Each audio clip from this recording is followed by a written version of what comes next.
নিজের গুনাহকে বড় মনে করা। এক নম্বর পয়েন্ট হলো আল্লাহ রাব্বুল আলামিন বলে দিলেন আমি বান্দাদেরকে বিপদ দেই যে বান্দাগুলো মুত্তাকি হয়ে যায়, যে বান্দাগুলো জান্নাত পাওয়ার উপযোগী হয়ে যায়, যে বান্দাগুলো দুনিয়ার মধ্যে মিথ্যা কথা বলে না, দুনিয়ার মধ্যে কাউকে পরোয়া করে না, কেবলমাত্র আল্লাহকে মেনে চলে, ওই বান্দাদেরকে আল্লাহ রাব্বুল আলামিন বিপদ দিয়ে তাদের ঈমান পরীক্ষা করেন। কি বলেন তো? কি করেন বলেন?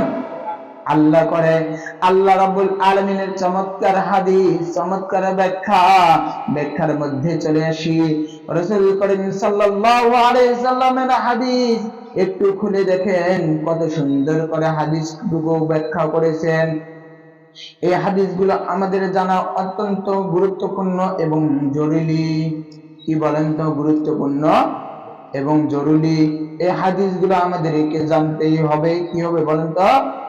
জানতেই হবে। একের পর এক হাদিস আমরা জানবো কোরআন এবং হাদিস থেকে। কোথায় থেকে বলেন তো? কোরআন এবং হাদিস থেকে। ওমর বিন মাইমুদ রাদিয়াল্লাহু আনহু বলেন রাসূল করিম সাল্লাল্লাহু আলাইহি ওয়াসাল্লাম বলেছেন জনিক এক ব্যক্তি নসিহত সমরূপ 5টি নসিহত সমরূপ জিনিস বললেন।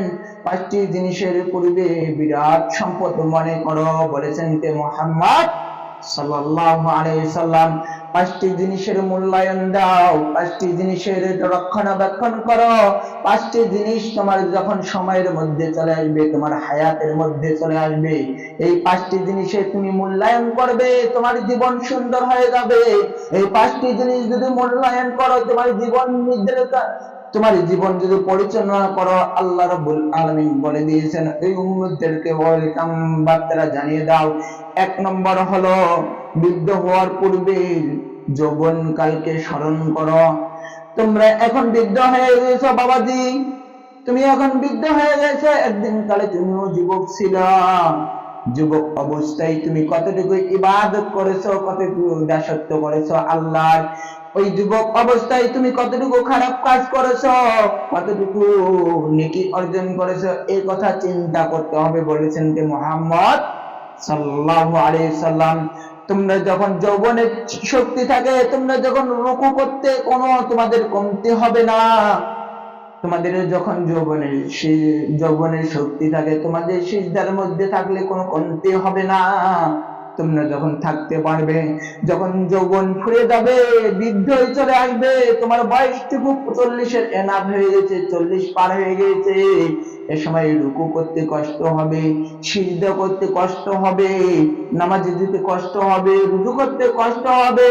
তাই আল্লাহ রাসূল করিম সাল্লাল্লাহু আলাইহি সাল্লাম বলেছেন উম্মতের দল যৌবনকালে বেশি বেশি করে ইবাদত করো। কথাকার মুহাম্মদ সাল্লাল্লাহু আলাইহি সাল্লাম। 2 নম্বর পয়েন্ট হলো রোগাক্রান্ত হওয়ার পূর্বে সুস্থতাকে নিয়ামত মনে করো। কার কথা বলেন তো? মুহাম্মদ সাল্লাল্লাহু আলাইহি সাল্লাম। তোমরা যখন রোগাক্রান্ত হয়ে যাও, এর পূর্বে তোমরা সুস্থ ছিল, এর পূর্বে কি ছিল বলেন তো? সুস্থ ছিল। যখন তোমরা রোগাক্রান্ত হয়ে যাও, তখন কিন্তু তোমাদের রুকু, সালাত, তোমাদের নামাজ এগুলো বাতিল হয়ে যায় কি না? যায় না? যায়। কিন্তু তোমরা যখন সুস্থ থাকো, তোমরা নফল ইবাদত গুলো বেশি বেশি করে পালন করো, নফল সিয়াম গুলো পালন করো, রাসূলের সুন্নাত গুলো মানো। কেননা তুমি একদিন অসুস্থ তো হবে, এই অসুস্থ অবস্থায় তুমি একদিন নামাজ পড়তে পারবে না, নামাজ পড়ার জন্য তোমার শক্তি থাকবে না। তখন কিন্তু আল্লাহর কাছে বলবে আল্লাহ আমি যখন সুস্থ ছিলাম তোমার দাসত্ব করেছিলাম, আমি যখন সুস্থ ছিলাম তোমার নিয়ামতে আমি ভরা ছিলাম, তোমার দাসত্ব করে আমার জীবনকে অতিবাহিত করেছি। 3 নম্বর পয়েন্ট হলো দরিদ্র পূর্বে সচ্ছলকে স্মরণ করা। একদিন আল্লাহ রাব্বুল আলামিন তোমাদেরকে টাকা দিবে, টাকা দিয়ে তোমাদেরকে পরীক্ষা করবে। এই টাকা কিন্তু একদিন থাকবে, আর একদিন নাও থাকতে পারে। আজকে টাকা আছে, কালকে নাও থাকতে পারে। যখন তোমাদের টাকা থাকবে, এই টাকাটুকু কোন কাজে ব্যয় করবে? রাসূল করিম সাল্লাল্লাহু আলাইহি সাল্লাম বলেছেন, তোমাদের যখন টাকা হয় পয়সা হয় এতিমদের জন্য ব্যয় করো। তোমাদের যখন টাকা হয় পয়সা হয় যাকাত প্রদান করো। তোমাদের যখন টাকা হয় পয়সা হয় তোমার বোনের হকগুলো দিয়ে দাও। তোমার যখন টাকা হয় পয়সা হয় পিতামাতার হকগুলো আদায় করে নাও। এই সময় তুমি বেশি বেশি করে দান সদকা করো, কেননা একদিন তোমার দরিদ্র আসবে। এই দরিদ্র অবস্থায় দান করতে হবে। বলেছেন কে? মুহাম্মদ সাল্লাল্লাহু আলাইহি সাল্লাম। দরিদ্র একদিন আসবে, এই সময় দান বেশি বেশি করতে হবে। সচ্ছল সময় যে অবস্থায় দান করেছিলেন, দরিদ্র অবস্থায় দান করতে হবে। কেননা ধন দিতে পারে কে বলেন তো? ধন কেড়ে নিতে পারেন কে? আল্লাহ। তাহলে যে অবস্থায় থাকবো সে অবস্থায় দান করবো, বলেন তো ইনশাআল্লাহ। 4 নম্বর পয়েন্ট হলো ব্যস্ততার পূর্বে অবসরের সময়কে স্মরণ করা। তোমার জীবনটা এখন, ও যুবক ভাইরা, তোমার জীবনটা এখন 14 বছর, 10 বছর, 15 বছর। তুমি এখন ফ্রি টাইমে, এই সময় তুমি আল্লাহর দাসত্ব করো। কিসের দাসত্ব করো বলেন তো? আল্লাহর দাসত্ব করো। এই সময় বেশি বেশি করে ইবাদত করো। এই সময় বেশি বেশি করে কোরআনুল মাজিদ পাঠ করো।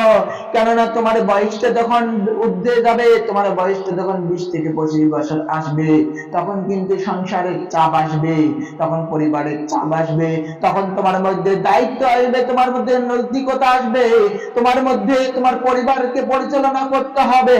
কেমন করে করতে হবে এটা নিয়ে টেনশনে থাকবা, এটা নিয়ে ব্যস্ত থাকবে।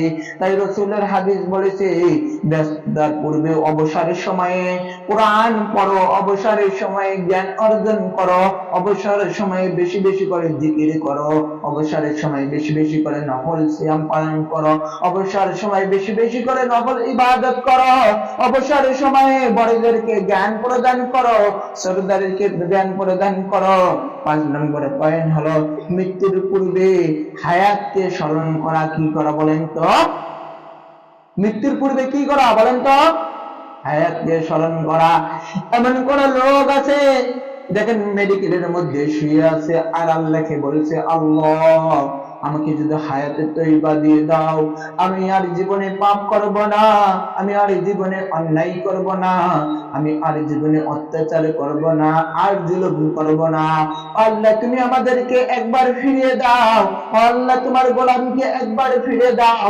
তোমার দাসত্বের মধ্যে আমরা ভুলে যাব, তোমার দাসত্বের মধ্যে আমরা ভুলে যাব, তোমার ইবাদত করে আমার জীবনটাকে অতিবাহিত করব। কিন্তু আল্লাহ রাসূলের হাদিস বলে দিয়েছে, ও মুমিন বান্দাগণ, ও মুত্তাকি বান্দাগণ, তোমার যখন হায়াত ফুরে যাবে, 1 সেকেন্ড অতিক্রম করা হবে না, 1 সেকেন্ড পার করা হবে না। তোমরা যখন অবসরের সময়ে তোমার যখন হায়াত আছে, এই সময়ে তোমরা কদর করো, ওই সময়টুকু বোঝো যে সময়ে তোমরা এখনো জীবিত আছো। ওই সময় বেশি বেশি করে ইবাদত করো, এই সময় বেশি বেশি করে আল্লাহর জিকির করো। কেননা তোমার পিতা একদিন চলে গিয়েছে, কেননা তোমার মাতা একদিন চলে গিয়েছে, কেননা তোমার ভাই মেডিকেলের মধ্যে শুয়ে আছে, কেননা তোমার সন্তানটা অসুস্থ। তুমি একদিন অসুস্থ হতে পারো, তুমি একদিন পৃথিবী থেকে চলে যেতে পারো, তুমি একদিন পৃথিবী থেকে চলে যেতে পারো।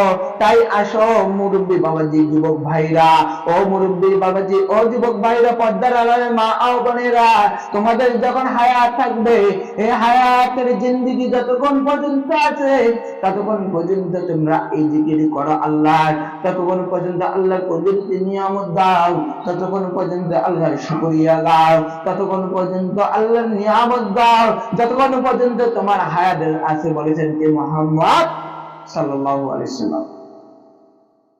এই 5টি জিনিস যে ব্যক্তি মূল্যায়ন দিবে,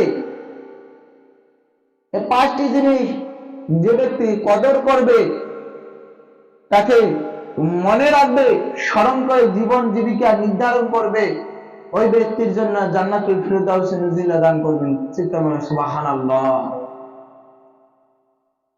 এগুলো গুরুত্বপূর্ণ এসএমএস।